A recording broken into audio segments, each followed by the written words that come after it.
സംസ്ഥാനത്ത് മഴ കടുക്കും. നാളെ 5 ജില്ലകളിൽ റെഡ് അലർട്ട്. കാസർഗോഡും കോഴിക്കോടും വയനാടും വിദ്യാഭ്യാസ സ്ഥാപനങ്ങൾക്ക് അവധി.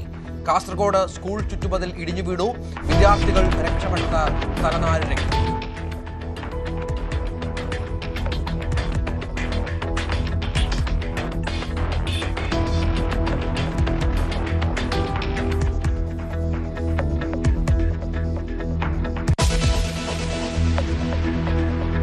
ആലപ്പുഴ വണ്ടർ ഫോൾസ് വെള്ളച്ചാട്ടത്തിൽ ഉപയോഗിച്ചത് മലിനജലം.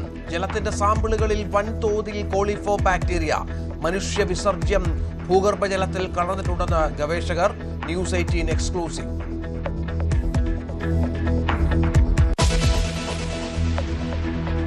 മാസപ്പടി കേസിൽ CMRLനും വീണ ടിക്കും തിരിച്ചടി.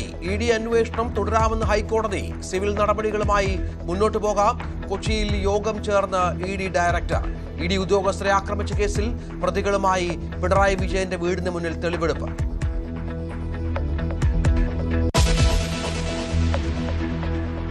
CPM നേതൃത്വത്തിനെതിരെ തുറന്നടിച്ച് വിനോദിനി ബാലകൃഷ്ണൻ. മുതിർന്ന PB അംഗം ഫോൺ എടുക്കാറില്ല. കോടിയേരി മരിച്ച ശേഷം കുടുംബത്തെ തിരിഞ്ഞു നോക്കിയില്ല. പിണറായി വിജയൻ വിളിക്കാറുണ്ടെന്നും വിനോദിനി.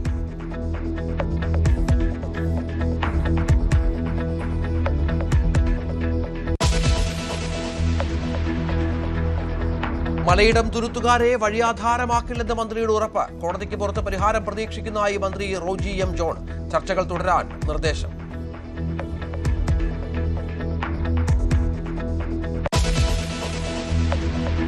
ஒரு புதிய அரசியலை, அடிப்படை கட்டமைப்பை மாற்றக்கூடிய அரசியலை உருவாக்க வேண்டும் என்கின்ற ஒரு எண்ணத்தோடு இன்னைக்கு ரொம்ப பண்போடு சொல்லிவிட்டு அதே இயக்கத்திலிருந்து வெளியே வருகின்றேன். இன்றிலிருந்து நம்முடைய ஒரு புதிய பாதை, ഒരു പുതിയ ഇയക്കം, ഒരു പുതിയ പൊളിറ്റിക്കൽ മൂവ്മെന്റ്.